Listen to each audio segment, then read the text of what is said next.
Bible open యూనివర్సిటీలో principles కానివ్వండి, ఏమంటే డిప్యూటీ డైరెక్టర్లు కానివ్వండి అని సవాల్ చేసి మాట్లాడాడు ఆయన. బ్రదర్ జేమ్స్, మీకే చెప్తాను నేను, మీరు మాట్లాడిన ఆ వీడియోలో కనీసం కూడా నీకు కనీస జ్ఞానం కూడా లేదు వేరే భాషల పట్ల అని నాకు అర్థమవుతుంది. ఒకసారి చూసుకో, దాంట్లో కనీసం కూడా నీకు జ్ఞానం లేని నువ్వు పదాలకు అర్థం కనీసం కూడా తెలియదు నీకు. అలాంటి వాడివి ఏమంటే ప్రిన్సిపల్కి మీరు సవాల్ చేస్తున్నారు. ఆ మాట చూసుకోవాలి సోదరా. నడుతున్నాను మూలాలు తెలియవు, ఎబ్రీ అంటారు, ఎబ్రీ చదవరు, గ్రీక్ అంటారు, గ్రీక్ పదాలు చూడరు. యేసుక్రీస్తు వారు తండ్రిలో నుండి వచ్చారు అని గ్రీకులోకి వెళ్ళి చూపిస్తాను. గ్రీకులోకి వెళ్ళి చూపిస్తాను నేను. What is the source of Jesus Christ eternity? చూసుకో ఒకసారి బైబిల్లో, గ్రీక్లోకి వెళ్ళి చూడు. What is the origin of Jesus Christ eternity? Go for Greek. Begotten sun అన్న దానికి మీనింగ్ కూడా తెలియకుండా మళ్ళీ యూనివర్సిటీ ఎలా కట్టారో, మరి ప్రిన్సిపల్స్ ఎలా అయిపోయారో. బిగాటన్ ఏంటో నేను వివరిస్తాను. నేను చెప్తాను బిగాటన్ ఏంటో. ఏ సందర్భంలో దాసరస ప్రసన్న బాబు గారు ఎవరైతే ఉన్నారో మీరు వస్తారా? మీ తరపున ఎవరినైనా పంపిస్తారా? మీరు కానివ్వండి, అలాగే బ్రదర్ వంశీ గారు కానివ్వండి, ఒక్కసారి వస్తే నేను చర్చకు సిద్ధమండి. నేను చర్చకు సిద్ధం. యేసుక్రీస్తు వారి నిత్యత్వాన్ని గురించి ఈ విధంగా మాట్లాడడానికి ఇదిగో 3.5 గంటల కంటెంట్ నాతోనే ఉంది మాట్లాడడానికి. 3.5 గంటల నువ్వు అబద్ధాన్ని చెప్పే నీకే అంత ధైర్యం, అంత కాన్ఫిడెన్స్గా చెప్తుంటే సత్యం చెప్పి ఇన్ని రోజులు పెద్ద జ్ఞానులుగా కొనసాగుతాం అనుకుంటున్నారు. మీ రోజులు అయిపోయాయి. నేను సీరియస్గా చెప్తాను, మీ కాలం గతించింది. మీ తప్పుడు సిద్ధాంతాలు ఏవైతున్నావో మీ తప్పుడు సిద్ధాంతాలకి సమాధి రోజులు దగ్గరలో వచ్చేసాయి. వీటిని తీసేస్తాం లేదా యూనివర్సిటీని ఇప్పటి నుంచి సాగవు అని అంటే ఒక్క మాట మరలా చెప్తున్నా చూడు, వెంట్రుక కూడా కదల్చలేవు నువ్వు. నీ తరం కాదు అది. 1 ఇంచు కూడా కదల్పలేవు. దేవుని పిల్లలందరికీ మన ప్రభువును ప్రియ రక్షకుడైన క్రీస్తు వారి పుణ్యనామమున మీ అందరికీ శుభములు, వందనములు ప్రియులారా. దేవుడు మరి ఎన్నో ఉన్నతమైన సంగతులను మన దివ్యమైన గ్రంథంలో వ్రాయించి పెట్టాడు. ఆ విషయాలను ఎందరో అపార్థం చేసుకుని వారికి అనుకూలంగా ఆ మాటలను మార్చుకొని చెబుతున్న బోధలు ఈ మధ్యకాలంలో చాలా మనం చూస్తున్నాం ప్రియమైన దేవుని వారలారా. అందున ఈ మధ్యకాలంలో కొందరు సోదరులు మాట్లాడుతున్న విషయాలు ఏంటి అని అంటే, తండ్రి అయిన దేవుడు, కుమారుడైన యేసుక్రీస్తు వారు, అలాగే పరిశుద్ధాత్మ దేవుడు, వీరిని గురించి ఏమని మాట్లాడుతున్నారంటే, తండ్రికి కుమారునికి మధ్యన, లేదా తండ్రికి యేసుక్రీస్తుకి, లేదా యెహోవా దేవునికి యేసుక్రీస్తుకి మధ్యన తండ్రి కుమారుల సంబంధం లేదు. అలాగే తండ్రి అయిన దేవునికి పరిశుద్ధాత్మ దేవునికి వీరికి కూడా తండ్రి కుమారుల సంబంధం, ఆ బంధము లేదు అని మాట్లాడుతుండటం అన్నది చాలా ఆశ్చర్యపోయే సంగతి. ఎందుకంటే బైబిల్లో ఎన్నో సంగతులు, ఎన్నోసార్లు దేవుడు బైబిల్ గ్రంథంలో రాసిపెట్టారు వారి బంధం ఏమిటో అన్న సంగతులను. ఇకపోతే ఈ మధ్యకాలంలో ఏమండి ఇలా చాలామంది మాట్లాడుతూ మరొక విషయాన్ని కూడా చెప్పారు. ఏంటంటే, తండ్రి అయిన దేవుడు ఉన్నవాడైతే కుమారుడైన లేదా యేసుక్రీస్తు వారు కూడా తండ్రితో సమానుడని ఎందుకు అంటున్నారు అని అంటే, ఆయన కుమారుడు కాదు కాబట్టి, కుమారుడు కాదని, పరిశుద్ధాత్మ దేవుడు కూడా కుమారుడు కాదని ఈ విధంగా వీళ్ళు మాట్లాడుతున్నారు. ఇకపోతే ఇక్కడ చిన్న కరెక్షన్ ఏంటంటే, యేసుక్రీస్తు వారు తండ్రితో సమానుడే, కానీ ఇక్కడ ఒక బంధం ఉందన్న సంగతిని మర్చిపోయారు. యేసుక్రీస్తు వారి తండ్రితో ఏ విధంగా సమానుడయ్యాడు అన్న సంగతిని కూడా మర్చిపోయారు ప్రియమైన దేవుని వాళ్ళారా. అందు విషయమై చాలామంది ఏమంటే బోధకులు అపార్థం చేసుకుని దేవుని యొక్క దివ్యమైన, స్వచ్ఛమైన, మంచి వాక్యాన్ని, సత్యమైన వాక్యాన్ని వీరు ఏం చేశారంటే ప్రియమైన దేవుని వాళ్ళారా అపార్థం చేసేశారు. అలాగే ఒక సహోదరుడు మాట్లాడుతూ ఏమంటున్నాడంటే, ఏమండి వారు ముగ్గురు కూడా తండ్రి అయిన దేవుడు, యేసుక్రీస్తు వారు, పరిశుద్ధాత్మ, వీరు ముగ్గురు కూడా ఎలా ఉన్నారంటే, ఏమండి ఆయన ఉన్నవాడే, ఈయన ఉన్నవాడే, ఈయన ఉన్నవాడే, వీరికి ఏ విధమైన తండ్రి కుమారుల సంబంధం లేదు అని మాట్లాడుతున్నారు. అలాగే ఆయన నిత్యత్వం గురించి కూడా, యేసుక్రీస్తు వారు నిత్యుడే, కానీ ఆ నిత్యత్వం ఎక్కడి నుంచి వచ్చినది అన్న సంగతిని, ఆ మూలాన్ని మర్చిపోయారు.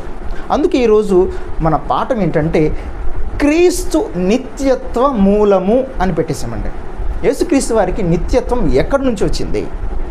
తండ్రి అయిన దేవుడైతే ఉన్నవాడు అని బైబిల్లో రాయబడి ఉన్నది కదా. యేసుక్రీస్తు వారు ఏమండి ఆయనకు నిత్యత్వం ఎక్కడి నుండి వచ్చినది అన్న విషయాన్ని ఈరోజు మనం మాట్లాడుకోబోతున్నాం. ప్రేమైన దేవుని వాళ్ళారా, ఒకసారి బైబిల్లో వ్రాయబడిన మాటను మనం చూసుకోగలిగితే సరాసరి ఏమండి డైరెక్ట్ పాయింట్కి వెళ్ళిపోదాం. యోహాను సువార్తలో దేవుడు రాయించిన మాటను మనం చూసుకోగలిగితే ఒకసారి యోహాను సువార్త 5వ అధ్యాయము 26వ వచనాన్ని మనం చూసుకోగలిగితే, యోహాను సువార్త 5వ అధ్యాయం 26వ వచనం నేను చదువుతాను చూడండి. తండ్రి ఏలాగు తనంతట తానే జీవము గలవాడై ఉన్నాడు అని రాయబడింది. తండ్రి ఏమండి ఏం కలిగి ఉన్నాడట? తనంతట తానే జీవము గలవాడై ఉన్నాడు. మనము ఎక్కడ నిర్గమాకాండంలో కూడా ఏమని చదువుకుంటాము? దేవుడు లేదా తండ్రి ఉన్నవాడు అన్న మాట మనం చదువుకుంటాం. తనంతట తానే జీవము గలవాడై ఉన్నాడు. ఓకేనా? మరి యేసుక్రీస్తుకి మూలం అక్కడనే మనం రాయబడిన మాట మనం చూసుకోగలిగితే యోహాను సువార్తలోనే మరొక మాటను చదువుతాం చూడండి. ఎన్నో అధ్యాయము 6వ అధ్యాయము 57వ వచనాన్ని నేను చదువుతున్నాను. జీవము గల తండ్రి నన్ను పంపెను, రైట్, గనుక నేను తండ్రి మూలముగా జీవించుచున్నట్టే, తండ్రి మూలముగా జీవించుచున్నట్టే అండి. తండ్రి తనంతట తానే జీవము గలవాడై ఉన్నాడని మనం చదువుకున్నాం. మరి యేసుక్రీస్తు వారు ఏమై ఉన్నారట? తండ్రి మూలముగా జీవించుచున్నట్టే అని రాయబడి ఉంది.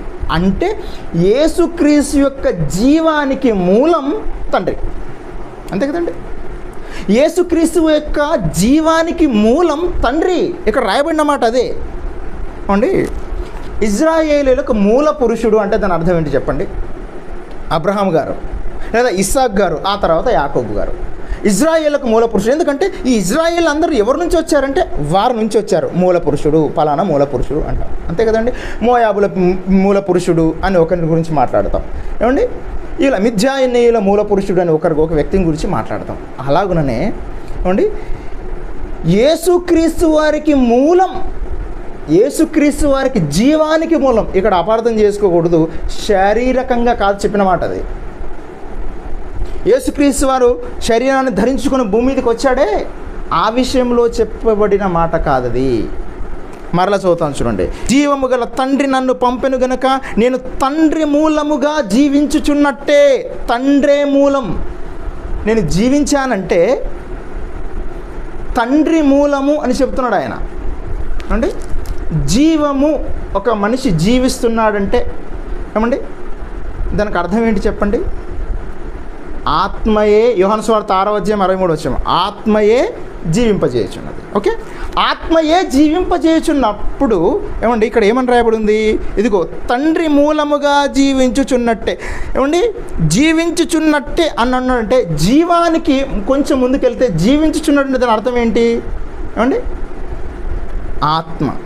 ఆత్మయే అంటే ఈ ఆత్మ, యేసుక్రీస్తు వారి యొక్క ఆత్మ ఎక్కడి నుంచి వచ్చింది? దాని మూలం ఎక్కడిది అని అంటే తండ్రి అని రాయబడి ఉంది. ఇంకా చెప్పాలి అని అంటే ఒక మాట చెప్తాను చూడండి. ఇంకా మీకు చెప్పాలంటే ఒకతను మాట్లాడుతూ ఏమన్నాడంటే ఏమండి బైబిల్ ఓపెన్ యూనివర్సిటీలో వారు తెలుగు తప్ప హీబ్రూకి వెళ్ళరు, ఇంగ్లీష్కి వెళ్ళరు, గ్రీక్కి వెళ్ళరు అని మాట్లాడాడు ఆయన. మీరు ఒకసారి చూడండి, సింహగర్జన బుక్లో కానివ్వండి, DBTH పుస్తకంలో కానివ్వండి, బైబిల్ అనగానే దాన్ని ఎలా చదవాలనే పుస్తకంలో మీరు ఏం చూస్తారంటే బైబిల్ అనే వర్డ్ ఎక్కడి నుంచి వచ్చింది, అది గ్రీక్ నుంచి ఎక్స్ట్రాక్ట్ చేశారా, ఇది హీబ్రూ నుంచి ఎక్స్ట్రాక్ట్ చేశారా అన్నది మనం అక్కడ చదువుతామండి. అంటే ఒక పదం మనకు అర్థం కానప్పుడు, ఒక పదం మనం దాని మూలాలకు వెళ్ళాలి, ఆ పదం అర్థం కానప్పుడు మనం అక్కడికి వెళ్ళాలని చెప్పేసి ఈనాడు జయశాల్ గారు రాశారు. మన ఆత్మీయ తండ్రి రాసిపెట్టిరు ఆయన. పదాలకు అర్థం కోసం మాత్రమో మనం మూలంకి వెళ్ళాలి, వేరే భాషలోకి వెళ్ళాలి. Okay, right. మరి ఎప్పుడు వెళ్ళకూడదు చెప్పనా? ఒక సందర్భం ఉంది అనుకోండి, ఒక సందర్భం ఉంది, ఆ సందర్భాన్ని మొత్తం మనం గ్రీక్లో చదివి అర్థం చేసుకోగలమో మీరు చెప్పండి? తెలుగే మనకు అర్థం కాదు సరిగా, గ్రీకులోను హీబ్రూలోను ఆ సందర్భాలన్నీ చదివి మనం అర్థం చేసుకోవటం సాధ్యమవుతుందా మీరు చెప్పండి? అంటే తెలుగు భాషలోనే తెలుగు మనుషులు ఒకరినొకరు అర్థం చేసుకోలేకుండా అపార్థాలు వస్తున్నాయి మనుషుల మధ్యన. అంటే దాని అర్థం ఏంటి చెప్పండి? ఒకరినొకరు అర్థం చేసుకోకనే. మరి వీరు ఏం చెప్తున్నారు, ఏం చేస్తున్నారో తెలుసా అండి? హీబ్రూకి వెళ్ళాలి, గ్రీక్కి వెళ్ళాలి అని మాట్లాడుతూ మరలా ఆయన ఒక కౌంటర్ వేసాడండి. బైబిల్ ఓపెన్ యూనివర్సిటీలో ప్రిన్సిపల్స్ కానివ్వండి, ఏమంటే డిప్యూటీ డైరెక్టర్లు కానివ్వండి అని సవాల్ చేసి మాట్లాడాడు ఆయన. వారికి సవాలని ఏదో సందర్భంలోనండి వాక్యాన్ని గురించి మాట్లాడుతూ ఏమండి యేసుక్రీస్తు వారు తండ్రిలో నుంచి రాలేదన్న సందర్భంలో వీళ్ళు ఏమని మాట్లాడుతున్నారంటే సవాల్ చేశారు వాళ్ళు. ఒక విషయం చెప్పనా, నువ్వు మాట్లాడిన ఆ వీడియోలో బ్రదర్ జేమ్స్ మీకే చెప్తాను నేను, మీరు మాట్లాడిన ఆ వీడియోలో కనీసం కూడా నీకు కనీస జ్ఞానం కూడా లేదు వేరే భాషల పట్ల అని నాకు అర్థమవుతుంది. ఒకసారి చూసుకో, దాంట్లో సారీ అనే పదాన్ని నువ్వేం పలికావు తెలుసా? స్వారీ అని పలికావు. ఒకసారి చూసుకో. సహోదరులకు స్వారీ చెప్పి కనీసం కూడా నీకు జ్ఞానం లేని నువ్వు పదాలకు అర్థం కనీసం కూడా తెలియదు నీకు. అలాంటి వాడివి ఏమంటే ప్రిన్సిపల్కి మీరు సవాల్ చేస్తున్నారు. ఆ మాట చూసుకోవాలి సోదరా. మరొక మాట చెప్తాను చూడండి. అక్కడ ఇంకొక మాట చెప్పాడండి ఆయన, నాకు నిజంగా అండి చాలా ఆశ్చర్యం వేసింది, చాలా నవ్వు వచ్చేసింది. ఏంటి తెలుసా? సారీ అనే పదం మాట్లాడుతూ మరొక సందర్భాన్ని ఎత్తుకున్నాడు ఆయన. ఎవరికో ఏదో మాట్లాడుతున్నాడట, ఎవరితో ఏదో విషయాన్ని చెబుతున్నాడట. సారీ కాకుండా ఇంకొక మాట చెప్పాడండి. ఆ మాట నాకు గుర్తు రావట్లేదు కానీ డైలమా అని ఏమంటాడో తెలుసా అండి? డైలమా అని చెప్పడానికి ఆయన డైనమో అంటున్నాడు. అప్పటికప్పుడు మనం చెక్ చేసుకోకపోతే మన విశ్వాసం డైనమోలో పడిపోయే ప్రమాదం ఉంది. డైలమాకి డైనమాకు తేడా తెలియదు, సారీకి తేడా తెలియదు. ఇలాంటి వ్యక్తులు మమ్మల్ని ఏం మాట్లాడుతున్నారు తెలుసా? ప్రిన్సిపల్స్కి సవాలు, వాళ్ళకి ఏం తెలియదు, ఆ భాషకి వెళ్ళరు ఈ భాషకి వెళ్ళరు మాట్లాడుతున్నారు. మీకు ఒక విషయాన్ని చెప్తాను చూడు సోదరా, మీరు ఎలా పడితే ఇలా మాట్లాడారు కానీ మాకు కొంచెం సంస్కారం ఉంది కనుక సోదరా అనే మాట్లాడుతున్నాం. వాడు వీడు అనే పదజాలను మీరు వాడారు. ఇక ఇదిగో యేసుక్రీస్తు వారు తండ్రిలో నుండి వచ్చారు అని గ్రీకులోకి వెళ్ళి చూపిస్తాను. ఇప్పుడు ఒకసారి బైబిల్లో చూడు. అదే యోహాను సువార్త, ఇప్పటి వరకు మీరు చదివిన మాట. యోహాను సువార్త 5వ అధ్యాయము. ఇప్పుడు దాకా మీరు చదివిన మాటని ప్రియమైన దేవుని వాళ్ళారా. ఎన్నో వచనం? 26వ వచనం. తండ్రి ఏలాగు తనంతట తానే జీవము గలవాడయ్యున్నాడో అలాగే కుమారుడును తనంతట తానే జీవము గలవాడయ్యుండుటకు కుమారునికి అధికారం అనుగ్రహించెను. ఏమర్థమైంది మీకు? ఏమండి? తండ్రి ఏలాగు తనంతట తానే జీవము గలవాడై ఉన్నాడో అని అన్నాడు. తండ్రి తనంతట తానే జీవము గలవాడై ఎలాగైతే ఉన్నాడో కుమారుడు కూడా సేమ్ అలాగే జీవము గలవాడై ఉండాలి అని దేవుడు జీవాన్ని అనుగ్రహించాడట. యేసుక్రీస్తు వారికి జీవాన్ని ఇచ్చాడు ఆయన. అంటే తనలోనున్న ఆత్మను తీశాడు ఆయన, తనలోని ఆత్మను. అలాగే ఆ ఆత్మకు, క్రీస్తు అనే ఆ ఆత్మకు ఆయన అధికారం అనుగ్రహించాడని చెప్తున్నాడు ఇక్కడ. తొందరపడొద్దు, ఇంకా ముందుకెళ్దాం, గ్రీకులోకి వెళ్ళిపోదాం తెలుగు అయిపోయిన తర్వాత. మరలా 26వ వచనం. తండ్రి ఎలాగూ తనంతట తానే జీవము గలవాడై ఉన్నాడో అలాగే కుమారుడును తనంతట తానే జీవము గలవాడై ఉండుటకు కుమారునికి, ఏమండి, తనంతట తానే జీవము గలవాడ ఇండుటకు కుమారునికి అధికారము అనుగ్రహం ఇచ్చాడాయన. అనుగ్రహించాడు, జీవాన్ని ఇచ్చాడు. అలాగే ఆ జీవం అంటే ఏంటి చెప్పండి? ఆత్మయే జీవింపజేయుచున్నది, మర్చిపోకూడదు. జీవాన్ని ఇచ్చాడంటే తండ్రి తనలోని ఆత్మనిచ్చాడు. ఆ ఆత్మే యేసుక్రీస్తు వారు. ఇంకా మీకు చెప్తే ఏమండి, మీరు గ్రీకు, తెలుగు, ఏమండి హీబ్రూ ఏమైనా అర్థమవుతున్నాయంటే మీకు?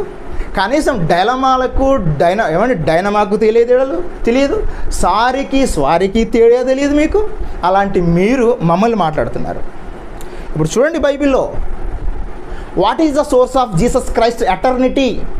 చూసుకో ఒకసారి బైబిల్లో. గ్రీక్లోకి వెళ్ళి చూడు, what is the origin of Jesus Christ eternity? Go for Greek, అంతే. ఇప్పుడు చూపిస్తాను చూడండి మీరు ఒకసారి. గ్రీక్లో రాయబడిన మాట అక్కడే.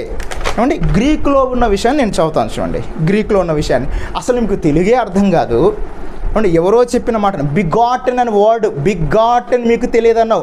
బిగాటన్ ఏంటో నేను వివరిస్తాను, నేను చెప్తాను బిగాటన్ ఏంటో.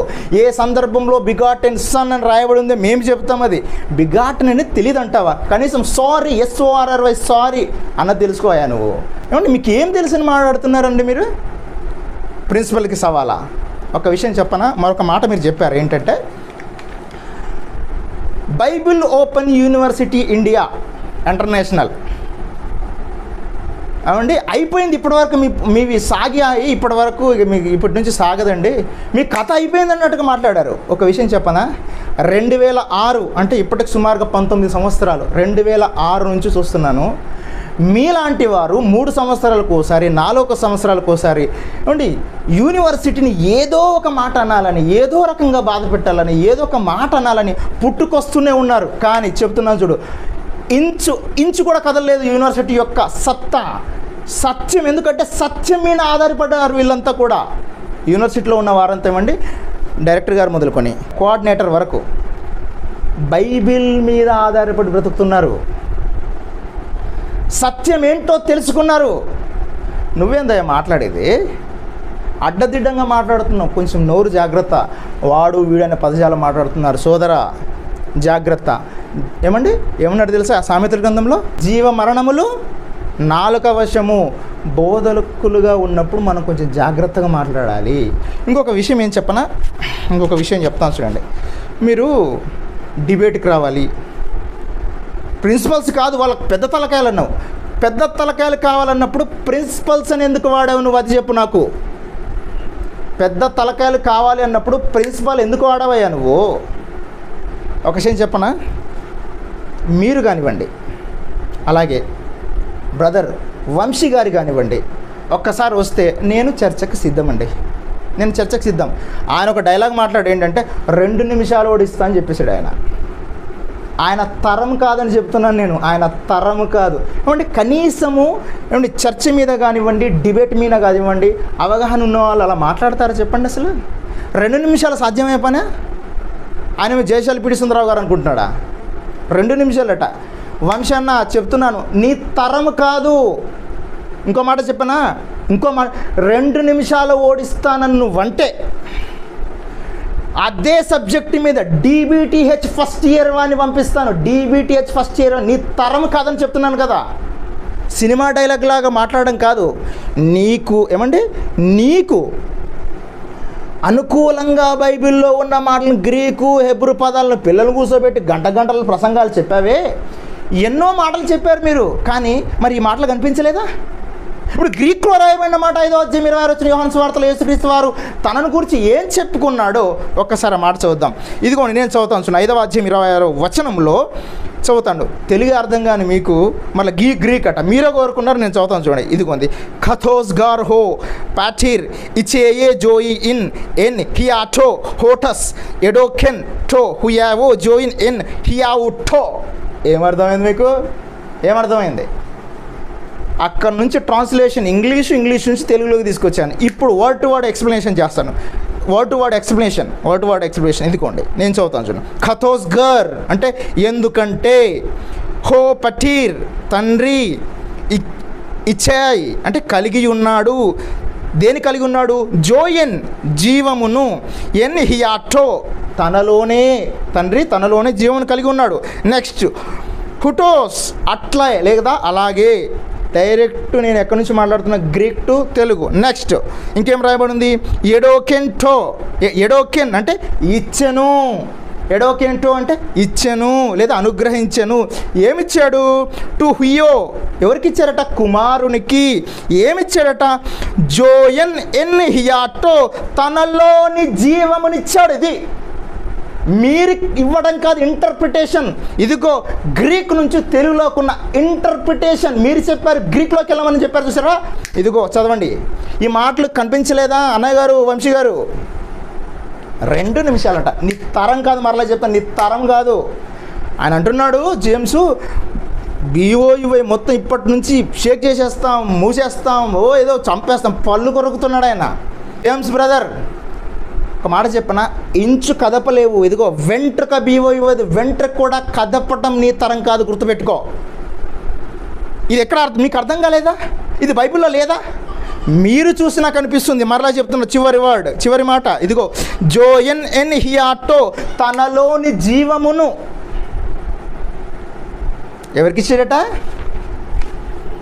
తనలోని జీవాన్ని తన కుమారునికి ఇచ్చాడు. తనలోని జీవం అంటే మీరు చెప్పండి, జీవం అంటే ఏంటి చెప్పండి? ఆత్మయే జీవింపజేయుచు, తనలోని ఆత్మను తండ్రి కుమారునికి ఇచ్చాడు. ఇది కదా బైబిల్.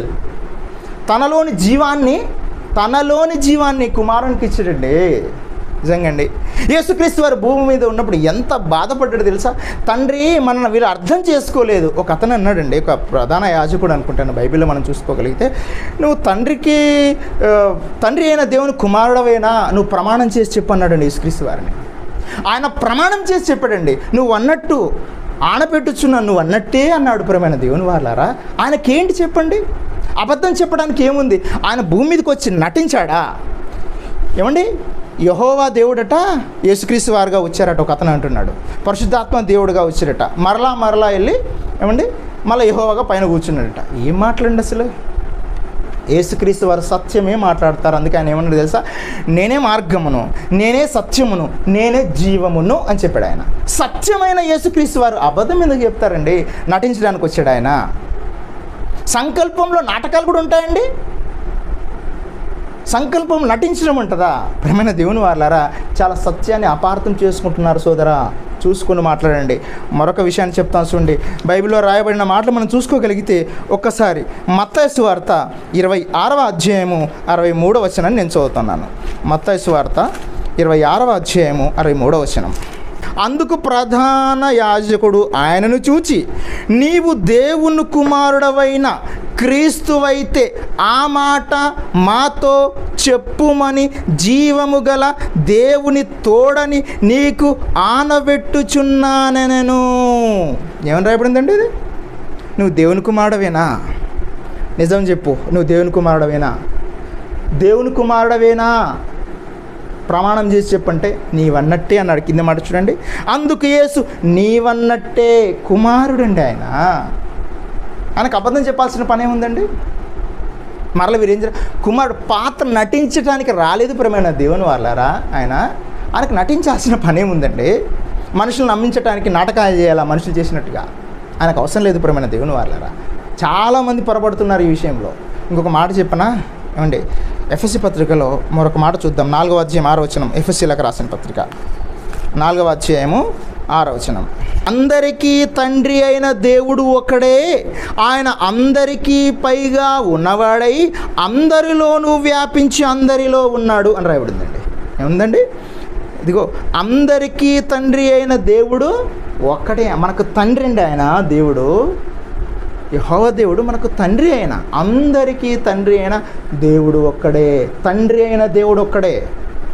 మరి యేసుక్రీస్తు వారు దేవుడు కాదా అంటే ఆయన కూడా దేవుడే, కుమారుడైన దేవుడు. ఆ తర్వాత పరిశుద్ధాత్మ దేవుడు కాదా? ఆయన కూడా దేవుడే, ఆయన కూడా కుమారుడే తండ్రి అయిన దేవునికి. ఎందుకంటే ఒకసారి చూడండి, నా గర్భాన్న నాకు పిల్లలు 2 పుట్టారనుకోండి, నాకు కుమారుడు పుట్టాడు అనుకోండి. ఆ అబ్బాయి మనిషే, నేను మనిషి. కాకపోతే అక్కడ వ్యత్యాసం ఏంటంటే నేను తండ్రిని, వాడు కుమారుడు. ఇక్కడ కూడా యేసుక్రీస్తు వారు దేవుడే, పరిశుద్ధాత్మ దేవుడు దేవుడే, యెహోవా దేవుడు ఆయన కూడా దేవుడే. ఇక్కడ బంధం ఏంటంటే తండ్రి, యెహోవా దేవుడేమో తండ్రి అయితే ఆయన కుమారుడే యేసుక్రీస్తు వారు, తర్వాత పరిశుద్ధాత్మ దేవుడు అండి. ఇది అర్థం కాక కొందరు నిజంగా అండి చాలా పొరపడుతున్నారు ప్రేమైన దేవుని వాళ్ళారా. ఒక మాట చెప్పిన, Bible open university India international అంటేనే 20వ శతాబ్దంలో, ఈ 20వ శతాబ్దంలో సత్యాన్ని ఖచ్చితంగా బయటికి తీసింది, సత్యాన్ని ఏమండి సమాజంలోకి తీసుకొచ్చింది ఒక్క యూనివర్సిటీ మాత్రమే ప్రియమైన దేవుని వారలారా. మరలా మన సోదరులు ఏమని మాట్లాడుతున్నారంటే, జేమ్స్ అనే బ్రదరు, మీరు తొడలు కొట్టే బ్యాచ్, మీరు నక్కలు, కుక్కలు, పులులు, సింహాలు. ఒక మాట చెప్పనా, ప్రిన్సిపల్స్ గురించి మాట్లాడితే వీళ్ళు ఈయన ఈ విధంగా మాట్లాడారు. ఏ ప్రిన్సిపల్ అయినా తొడగొట్టి, ఏ ప్రిన్సిపల్ అయినా మీసం మెలేసి, ఏ ప్రిన్సిపల్ అయినా ఇప్పటి వరకు చెప్తున్నాను మీసం మెలేసి సవాల్ చేశాడండి చెప్పండి? చేశారు. ఎవరు చేశారు? చేసిండు విజయ్ కుమార్. ఏం చేసిండు? మీసం తిప్పిండు, తొడగొట్టిండు. ఉన్నాడా? బయటికి వెళ్ళిండు. ఆ తర్వాత ఎవరు? విజయప్రసాద్ రెడ్డి. ఏం చేసిండు? ఏమండి సినిమా లెవెల్లో ఎలివేషన్ ఇచ్చేసి ఒక్కొక్కరు కాదు చేరకాన్ అన్నట్టుగా 100 మంది పాస్టర్లు ఒకటే రండి నా మీద మాట్లాడడానికి అన్నాడు. ఆ సవాల్ చేసిండా ఎవరు? విజయప్రసాద్ రెడ్డి. ఉన్నాడా? బయటికి వెళ్ళిండు. ఆ తర్వాత ఇప్పుడు నువ్వు ప్రసంగాలు ఏం చేస్తున్నావు? నువ్వు కూడా యూనివర్సిటీ నుంచి వెళ్ళిన వాడవే కదా. ఇప్పుడు మామిన ప్రసంగాలు ఏం చేస్తుంటే పళ్ళు కొరుకుతున్నావు, పళ్ళు కొరికి మాట్లాడుతున్నావు. ఆ తర్వాత ఎవరు? వంశీ బ్రదర్. ఏం మాట్లాడుతున్నాడు ఆయన? చప్పట్లు కొట్టి మాట్లాడుతున్నాడు. ఆయన చప్పట్లు కొట్టి మాట్లాడుతున్నాడు, సవాల్ చేస్తున్నాడు. అసలు మీరే సవాల్ చేసిరి, మీరే పళ్ళు కొరుకుతున్నారు, మీరే మరి మీసం తిప్పారు, మీరే తొడలు కొట్టారు. మరలా ఆ అభాండానంతా ఎవరి మీద వేస్తున్నారు? ప్రిన్సిపల్స్ మీదే వేస్తారు. ఇది న్యాయమా? మీరే చెప్పండి. వాళ్ళు పెద్దోళ్ళు మాట్లాడారు. జయశాలి గారు కానివ్వండి, ప్రసన్న కానివ్వండి, వాళ్ళు పెద్ద స్థానంలో మాట్లాడారు. వాళ్ళు మాట్లాడాలి కూడా అట్లాగా, ఎందుకంటే సత్యం అన్నది ఖచ్చితమైనది కనుక వాళ్ళు మాట్లాడారు. ప్రియమైన దేవుని వారారా, ఈ విధంగా ఏంటంటే అనవసరమైన అబండాలు. ఇంకొక విషయం చెప్పనా, మేము కూడా సమయాన్ని బట్టి ఇక్కడ నుంచి ఖచ్చితంగా సవాలే చేస్తాం సోదరా. ఒకవేళ నువ్వు మాట్లాడాలి అని అనుకుంటే నాతో మాట్లాడొచ్చు, నో ప్రాబ్లం. యేసుక్రీస్తు వారి నిత్యత్వాన్ని గురించి ఈ విధంగా మాట్లాడడానికి ఇదిగో 3.5 గంటల కంటెంట్ నాతో ఉంది మాట్లాడడానికి. 3.5 గంటల కంటెంట్. మన వంశీ బ్రదర్ చెప్తా చూడు, వాక్యం చూసారు, 2.5 గంటలు 3 గంటలు. ఏమంటే అదేమైనా జ్ఞానయుక్తమైన పనేనా చెప్పండి? 3 గంటల ప్రసంగం చేస్తారా? 3 గంటలు 4 గంటలు నువ్వు ప్రిపేర్ అయ్యి సమాజాన్ని గంటలో వివరించాలి. అది పద్ధతి. ఏంటో అది మీ ఇష్టం లేండి, అది మేమేం చేయగలుగుతాం. కానీ ప్రియులారా, ఈ విధంగా మనం చూసుకోగలిగితే క్రీస్తు వారి నిత్యత్వం ఎక్కడి నుంచి వచ్చింది? మరలా చదువుతాం చూడండి. క్రీస్తు వారి నిత్యత్వం యోహాను సువార్తలో మనం ఇప్పటివరకు చదువుకున్న మాటను మరొకసారి చూసుకోగలిగితే ఎన్నో అధ్యాయం అది? 5వ అధ్యాయము 26వ వచనం. తండ్రి ఎలాగు తనంతట తానే జీవము గలవాడై ఉన్నాడో అలాగే కుమారుడును తనంతట తానే జీవము గలవాడై ఉండుటకు. తండ్రి ఏ విధంగా జీవము గలవాడై ఉన్నవాడుగా ఉన్నాడో యేసుక్రీస్తు వారు కూడా ఉన్నవాడై ఉండాలి. అలా ఉన్నవాడై ఉండాలంటే జీవాన్ని ఎవరివ్వాలి? ఆత్మను ఎక్కడి నుంచి తీసుకురావాలి? తండ్రిలో నుండే విభాగింపబడాలి. తండ్రిలో నుండే వచ్చాడు యేసుక్రీస్తు వారు. ఇది ఒప్పుకోవటానికి అబ్బా మీకు ఎంత బాధ అసలు. తండ్రి కుమారుల బంధం ఇది ఎప్పటిది? ఇది ఎప్పటి చూడండి ఒకసారి. భూమి మీదకి వచ్చినప్పుడు కాదు, భూమి మీదకి రాకముందు సంగతి ఇది. యేసుక్రీస్తు వారి ఆత్మ తండ్రిలో నుంచి వచ్చారన్న సంగతి గ్రీకులో చూపించాను, ఇదిగో తెలుగులోనూ చదువుతున్నాను. ఇంకా మీరు అర్థం కాకుంటే మేమేం చెప్పాలి చెప్పండి? తండ్రిని కుమారుని మీరు ఒప్పుకోకపోతే క్రీస్తు విరోధులు అవుతారు. జాగ్రత్తగా చూసుకోండి సోదరా. తండ్రి కుమారుల బంధాన్ని మీరు ఒప్పుకోవాలి. ఒప్పుకొనని వాడే క్రీస్తు విరోధి అన్నాడు. ఆ మాట కూడా మనం ఒకసారి మీరు చూసుకోగలిగితే యోహాను పత్రిక, 1 యోహాను పత్రిక 2వ అధ్యాయము 22వ వచనం. యేసు క్రీస్తు కాడని చెప్పువాడు తప్ప ఎవడబద్ధికుడు? తండ్రిని కుమారుని ఒప్పుకొనని వీడే క్రీస్తు విరోధి. తండ్రి కుమారు అంటే తండ్రి కుమారుని మీరు ఒప్పుకోరుగా. ఆయన తండ్రిని కుమారుడు అంటే క్రీస్తు విరోధులుగా మారిపోతున్నారు. జాగ్రత్త సోదరా. ప్రిన్సిపల్స్ మీద ఎందుకండి అంత కోపం? ఎందుకండి? మిమ్మల్ని ఏమన్నాం చెప్పండి జేమ్స్ గారు? ఏమన్నా ఒక మాట అన్నామా? ఒక మాట చెప్పనా? ప్రిన్సిపల్స్ ఎంత మంచి వాళ్ళో ఒక మాట చెప్తాను చూడండి. మీరు యూనివర్సిటీ నుంచి వెళ్ళి కూడా సుమారుగా 2015 నుంచి లెక్క గడితే ఇప్పటికీ 11 సంవత్సరాలు 10 సంవత్సరాలు అయిపోయింది. 5 సంవత్సరాల క్రితం అంటే మీరు యూనివర్సిటీ నుంచి బయటికి వెళ్ళిన తర్వాత వంశీ బ్రదర్వి మీటింగ్స్ జరిగినప్పుడు కానివ్వండి, ఆ సునీల్ బ్రదర్వి పెద్ద సునీల్ అని ఉన్నారు కదా, ఆయనది మీటింగ్ జరిగినప్పుడు కానీ ప్రిన్సిపల్ స్థాయిలో ఉన్న మేము వెళ్ళి వారి యొక్క మీటింగ్ పోస్టర్స్ ఉన్నాయి చూసారా, రాత్రి వెళ్ళి అతికించాం సోదరా. సాక్షులు ఉన్నారు. ఆ మీటింగ్ పెట్టిన కన్వీనర్స్ ఉన్నారు, వారి పిల్లలు ఉన్నారు. మేం పెట్టాం. మా మీద ఎందుకు మీరు ఎగిరిపడుతున్నారు, ఏడుస్తున్నారు? అంత మంచితనం ఉంటుంది ప్రిన్సిపల్స్ అంటే. మొన్న విజయ్ కుమార్ బ్రదర్ ఎక్కడనో మీటింగ్ జరిగితే, పాస్టర్స్ మీటింగ్కు, అక్కడ అన్నయ్య ఒక ప్రిన్సిపల్ వచ్చారు అక్కడికి. ఎందుకు? ప్రేమ లేదనుకుంటున్నారా? మాకు ప్రేమ లేదా? మీరే దుమ్మెచ్చిపోసుకుంటున్నారు మా మీద. ఏం చెప్పగలం మేము? మీకు చెప్పండి. ఒకవేళ సబ్జెక్టు మీ దగ్గర ఉంటే, ఇదిగో నేను ఒక్కటి మాత్రమే చూపించాను, 1-2 చూపించాను అంతే. యేసుక్రీస్తు వారు మరి తండ్రి అయిన దేవునిలో నుండి వచ్చాడు, ఆయనే మూలమని 1-2 మాత్రమే చూపించాను మీకు. ఈ విధంగా కోకొల్లలు ఉన్నాయి బైబిల్లో. మనం డిబేట్లో కూర్చుంటే, చర్చగా వేదే కూర్చుంటే ఖచ్చితంగా తేల్చేస్తాం అంతే. ఇక ఇంకొక విషయం చెప్పనా, మీరు ప్రసంగాలు చెబుతున్న వంశీ బ్రదర్ కానీ, మా హైదరాబాద్లో మా జర్నీ ఒకటేసారి స్టార్ట్ అయింది. ఆయన గుర్తుందో లేదో ఒకసారి చూస్తే గుర్తుపడతారేమో. కానీ ఏమండి వంశీ బ్రదర్ కానీ, ఈ వై విజయ్ కానీ, ఏమండి ఈ మీరు కానివ్వండి, మీరందరూ బయట వాక్యం చెప్తుంటే మాకు ఒక ఫీలింగ్ ఉంటుంది. ఏంటి తెలుసా, మనలో నుంచి వెళ్ళిన వాళ్ళైనా ఒక రకంగా వాళ్ళు మాట్లాడే విధానం కొంచెం జేషల్ డాడ్ లాగా మాట్లాడుతున్నారు, పోనీలే అనుకుంటాం, మేము ఖుషి అయిపోతాం. అందున మీరు కొన్ని ప్రాంతాలకు వెళ్ళి సువార్త చేస్తుంటే ఈ విధంగానైనా క్రీస్తు సువార్త ప్రకటింపబడుతుంది కానీ సంతోషిస్తాం. మీరు ఇటువైపు మీటింగ్కి వచ్చినప్పుడు ఆ వంశీ సునీల్ బ్రదర్ వాళ్ళు వచ్చేస్తే మేమే పోస్టర్లు వేసాం, నేనే సాక్ష్యం, దానికి కన్వీనర్స్ ఉన్నారు ఈ ప్రాంతాల్లో, వారే సాక్ష్యం ప్రేమైన దేవుని వారలారా. సోదరా, తప్పుగా మాట్లాడు. ఒకవేళ నీకు కంటెంట్ ఉంటే, నీతో ఆ కంటెంట్ ఉంటే నేను చర్చకు సిద్ధము. పెద్ద తలకాయలు కావన్నారు కదా, నువ్వు పెద్ద మనిషివా, నీకెంత ఉంటాయి ఏజ్, అంత పెద్దోడైపోయావా? పెద్ద తలకాయలు కలవడం. అసలు ప్రసన్నను అనడానికి మనసు ఎలా వస్తుంది చెప్పు నీకు? ఆయనను క్రిటిసైజ్ చేసి మాట్లాడుతున్నావు ఏంటి? సరే, నీ ఇష్టం, నీ నోరు. కానీ ఒకటి గుర్తుపెట్టుకోండి, మీతోన సబ్జెక్ట్ ఉంటే మాట్లాడడానికి మేము సిద్ధము. ఇంకా చెప్పాలంటే మీరు ఒక మాట అన్నారు సోదరా, ఇక్కడ నుంచి మేము కొత్త కెమెరా కొట్టుకున్నా వీడియోలు పెడుతూనే ఉంటామని చెప్పావు. మేము ఊరుకుంటామా చెప్పు? మా కెమెరాలు లేవేంటి? నువ్వు వీడియో పెట్టినన్ని రోజులు మేము వీడియోలు పెడుతూనే ఉంటాం. నువ్వు అబద్ధాన్ని చెప్పే నీకే అంత ధైర్యం, అంత కాన్ఫిడెన్స్గా చెప్తుంటే సత్యం చెప్పే మాకెంత ఉంటుందో ఒక్కసారి ఆలోచించు. మరలా యూనివర్సిటీని తీసేస్తాం, లేదా యూనివర్సిటీని ఇప్పటి నుంచి సాగవు అని అంటే ఒక్క మాట మరలా చెప్తున్నా చూడు, వెంట్రుక కూడా కదల్చలేవు నువ్వు, నీ తరం కాదు అది. 1 ఇంచు కూడా కదల్పలేవు. నీలాంటి వారు ఈ 19 సంవత్సరాల్లో 6 వచ్చిపోయారు. అరిచి ఎక్కడున్నారో తెలియదు, వాళ్ళు అడ్రస్ లేకుండా వెళ్ళిపోయారు. జాగ్రత్త మాట్లాడు, యూనివర్సిటీ గురించి మాట్లాడేటప్పుడు జాగ్రత్తగా. నువ్వు కూడా అక్కడి నుంచి వచ్చావు, ఒళ్ళు దగ్గర పెట్టుకుని, నోరు దగ్గర పెట్టుకుని మాట్లాడు. ఇదే నీకు హెచ్చరిక.